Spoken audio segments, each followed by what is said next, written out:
कि हमारी पृथ्वी बहुत ही जल्द एक ऐसी हालत में पहुंच जाएगी जब ये दुनिया हम इंसानों के रहने के लायक बिल्कुल भी नहीं रहेगा।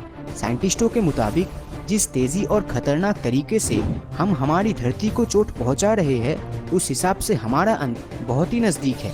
कई रिसर्च एजेंसी ये तक कहती है कि आज से 1000 करोड़ साल के अंदर हमारा सूरज अपने अंतिम अवस्था में होगा और अपने अंदर मौजूद हाइड्रोजन फ्यूल खत्म होते ही शायद ही हम इस धरती पर जिंदा रह सकेंगे। और क्या आप जानते हैं कि हमारा सूरज 40 लाख टन का मास हर एक सेकंड में खो रहा है। जी हाँ, आपने सही सुना, हर एक सेकंड में। तो उस हिसाब से हर साल सूरज 174 ट्रिलियन मास यानी द्रव्यमान खो रहा है। इससे आपके लिए एक बात तो क्लियर है कि साइंटिस्ट सूरज के खत्म होने को लेकर यूं ही हवा में बातें नहीं कर रहे हैं। मतलब इंसानी सभ्यता को आज नहीं तो कल ये धरती छोड़ना ही पड़ेगा, या फिर इसी धरती में रहकर पूरी तरह से मिट जाना होगा, जैसे डायनासोर्स मिट गए थे। तो क्या इस अनहोनी को टालने का कोई भी रास्ता नहीं है?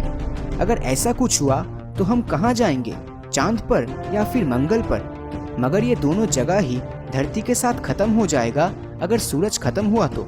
और इन दोनों जगहों पर ना तो पानी है और ना खाना, और आजकल के इंसानों को जो कुछ भी चाहिए होता है जैसे रोटी और कपड़ा, इन दोनों ही जगह पर ऐसा कुछ नहीं है।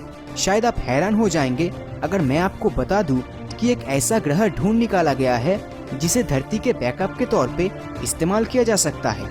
यह अब तक की सबसे बड़ी खोज साबित हो सकती है। लेकिन इस ग्रह पर साइंटिस्टों को अब तक पानी ही मिल पाया है। हालांकि मंगल और चांद पर इतना पैसा खर्च करने के बावजूद वहां पर हमारे काम का बहुत ज्यादा कुछ नहीं मिल पाया है। इस नए प्लेनेट का नाम दिया गया है K2-18b। इस प्लेनेट को केपलर स्पेस टेलीस्कोप से ढूंढा गया था, जो कि नासा का है। नासा ने इस टेलीस्कोप को अंतरिक्ष में अलग अलग प्लेनेट पर जीवन ढूंढने के लिए 7 मार्च 2009 को लॉन्च किया था, और फिर लॉन्च के कुछ ही सालों बाद इसने अपना कमाल दिखाना शुरू कर दिया और K2-18b को खोज निकाला। इस प्लेनेट की खोज 2015 में ही कर ली गई थी, और लगातार खोजने के बाद अब जाकर इसके बारे में काफी कुछ पता लगाया जा चुका है। पानी मिलने के बाद ऐसा माना जा रहा है कि इस ग्रह पर हम इंसानों का जिंदा रह पाना काफी आसान होगा। हालांकि अभी इसमें बहुत सा वक्त बाकी है, पर अब तक K2-18b से जुड़ी बहुत सी नई जानकारी सामने आई है। K2-18b का साइज हमारी धरती से लगभग 2.5 गुना बड़ा है, और ये हमारी धरती से 8 गुना ज्यादा भारी है। सोशल मीडिया पर सुपर अर्थ के नाम से मशहूर हो चुका K2-18b हमारी पृथ्वी से 110 लाइट ईयर की दूरी पर है। मतलब लाइट को भी यहाँ तक पहुँचने में 110 साल लग जाएगा। यानी जरा सोचिए कि आधुनिक टेक्नोलॉजी से अगर चांद और मंगल पर पहुँचने में इतना टाइम लग जाता है, तब इस ग्रह तक पहुँचने में हम इंसानों को कितना समय लग जाएगा। तो इस प्लेनेट तक पहुँचने में लगभग 10 लाख साल से भी ज्यादा समय लगेगा, वो भी 21st सेंचुरी के मॉडर्न टेक्नोलॉजी के रॉकेट्स का इस्तेमाल करने पर। तो जब बात स्पेस एक्सप्लोरेशन की आती है, तब हमें ये एहसास होता है कि आज भी हम टेक्नोलॉजी के मामले में कितना पीछे है। चलिए मान लेते हैं कि हमने हाईटेक टेक्नोलॉजी का यूज किया और वहाँ तक हम पहुँच भी गए। क्या आप सोच सकते हैं कि वहाँ का सरफेस आखिर कैसा होगा? जैसा हमने उस प्लेनेट के बारे में सोच रखा है, क्या वो बिल्कुल वैसा ही होगा, या फिर वहाँ पहुँचते पहुँचते वो प्लेनेट पूरी तरह बदल चुका होगा? इस बारे में अब तक कुछ भी कह पाना मुश्किल है। सूत्रों के मुताबिक ये प्लेनेट 33 दिनों में अपना एक चक्कर पूरा करता है। जैसे हमारी पृथ्वी सूरज का चक्कर लगाती है, उसी तरह ये प्लेनेट भी एक ड्वार्फ स्टार का चक्कर लगाता है। इसीलिए हर वक्त इसकी एक ही साइड नजर आती है। जिस तरह हमारा चांद धरती के साथ टाइडली लॉक्ड है, ठीक उसी तरह शायद ये प्लेनेट भी अपने सितारे के साथ टाइडली लॉक्ड होगा।